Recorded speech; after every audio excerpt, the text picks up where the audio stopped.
All right, so we're diving deep today, and I guess you could say we're kind of like handing you this sort of insider guide, Yeah. to how things actually work in the workplace. Yeah. The stuff nobody really tells you up front.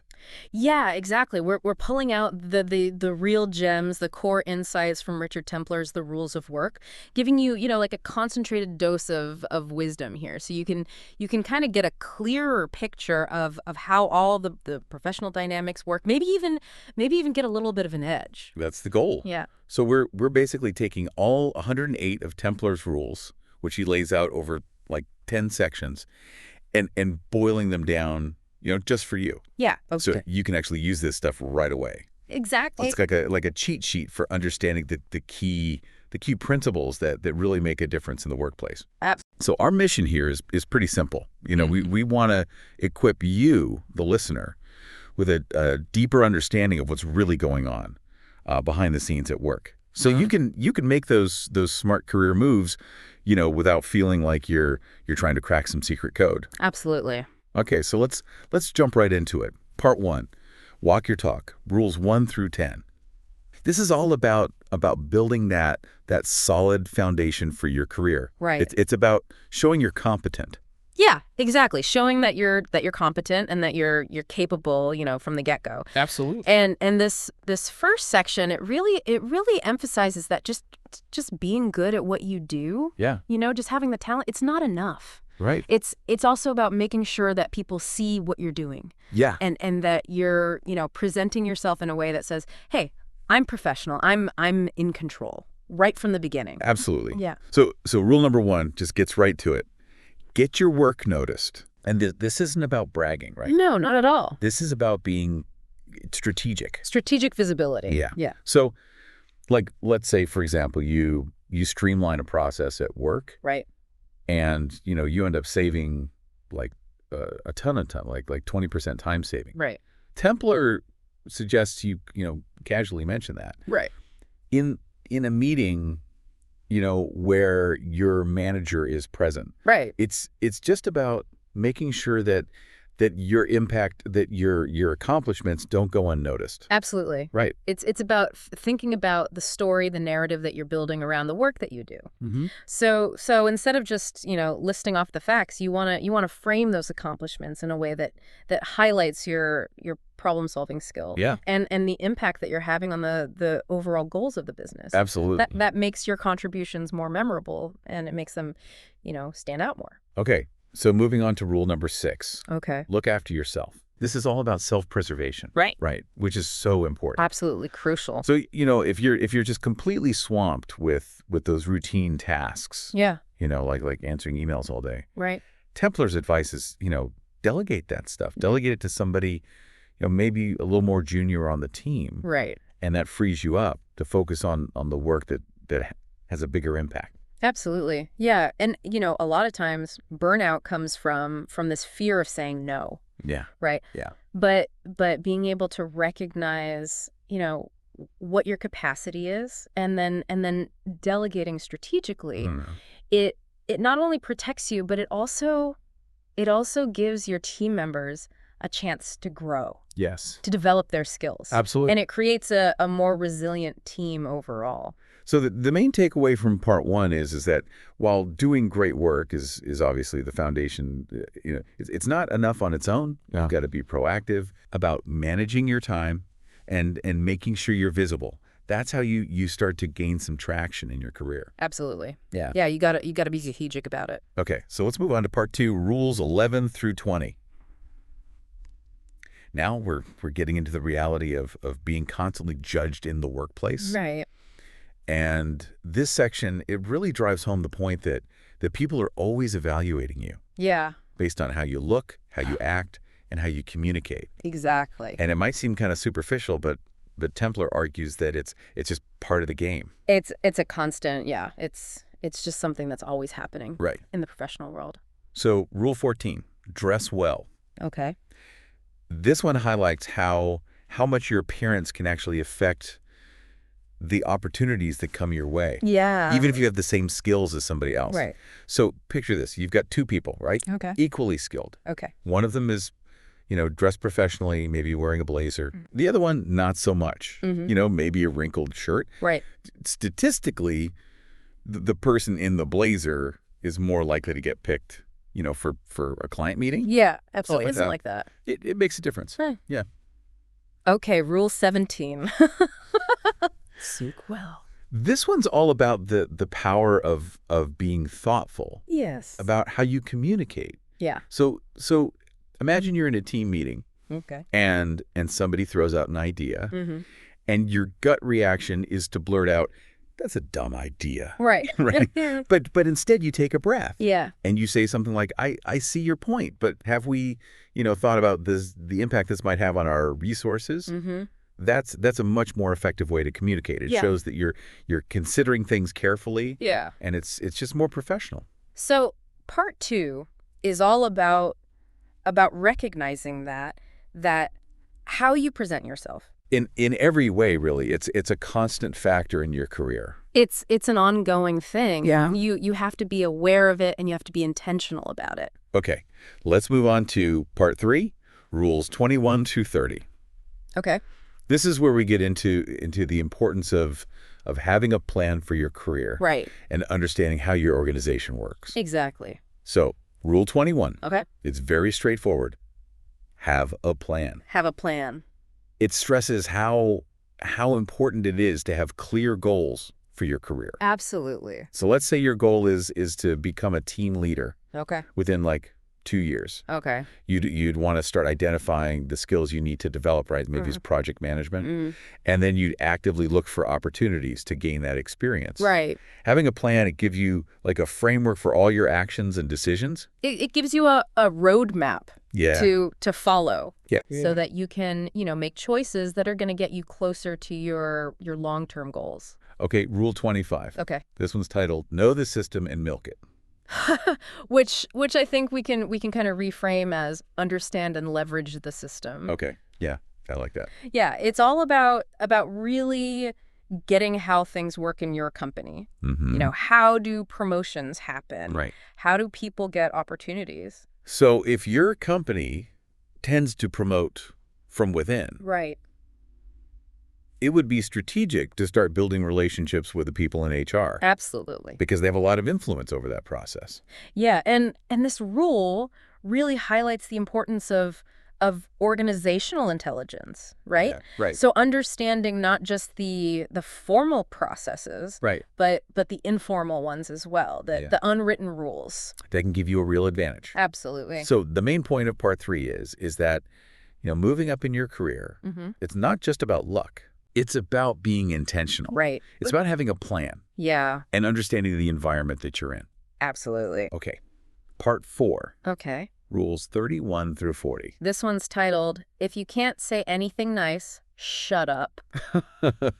Pretty straightforward. Yeah, it gets right to the point. And this is all about diplomacy and maintaining a positive attitude at work. Okay, so rule 33. Okay. Compliment people sincerely. This one emphasizes that giving genuine compliments, it really helps to build good relationships. Yeah. So, for example, if a colleague gives a presentation and you really like the visuals they used, right, you could compliment them on that. And then maybe even ask them about their design process. Yeah. That shows that you're paying attention and that you value their work. And the sincerity is key. Absolutely. Yeah. You can't just be throwing out empty compliments. No. They have to be genuine. Okay. Rule 36. Okay. Don't gossip. This one's all about staying out of those negative cycles that can really take hold in a workplace. So let's say, somebody's gossiping about a mistake that a manager made. You could sidestep that whole conversation by just changing the subject, bringing up an upcoming deadline or something. And gossip can really erode trust. Absolutely. And damage people's reputations. Very quickly. Yeah. It's something to be really careful about. So the key message in part 4 is that being positive and discreet, it's really important for building trust and respect at work. Absolutely. Okay, so on to part 5, rules 41 through 50. Okay. Now we're back to looking after yourself. So take care of yourself. Yeah. Yeah. But this time it's about protecting your own interests. Right. and setting some boundaries. Yeah. So Rule 43. Okay. Know your own value. Know your worth. Yes. Yeah. This one really stresses how important it is to advocate for yourself. Absolutely. So let's say you get a raise offer. Okay. And it's lower than you expected. Right. Don't be afraid to push back a little. Yeah. Mention specific achievements. Exactly. Like maybe you led a project that significantly increased profits. Right. Use that to support your case. And this rule really highlights the importance of self-awareness. Right. Knowing what you bring to the table, and being able to articulate that in a way that's clear and quantifiable. Okay. Rule 47. Okay. Keep records. This one's about documentation. Yeah. And how important it is to protect yourself. Yeah. So let's say you have a verbal agreement with your manager. Okay. About taking on some extra responsibilities in exchange for a bonus. Mm-hmm. Follow up with an email confirming that agreement. Because in the workplace, having things in writing, absolutely, it can really prevent misunderstandings, and it protects you if there's ever a dispute. Yeah, it's always better to have that paper trail, right? Just in case. So the main takeaway from part 5 is that taking care of yourself and making sure you're valued. Right. Those are essential for long-term success in your career. Absolutely. You can't pour from an empty cup, as they say. Right. Okay. Part 6, rules 51 through 60. Okay. This one's called blend in. Blend in. And it's about fitting into your company culture. Right.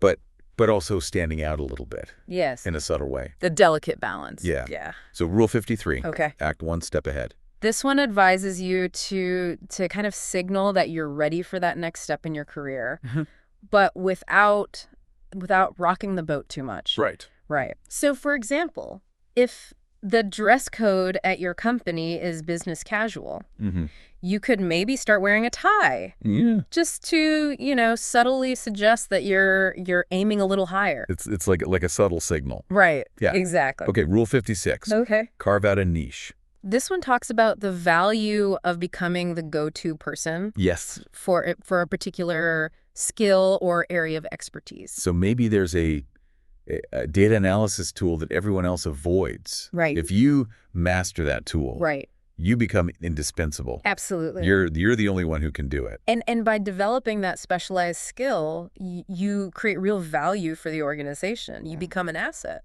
Absolutely. Yeah. So the main takeaway from part 6 is that you have to strike a balance between, fitting in enough to belong. Right.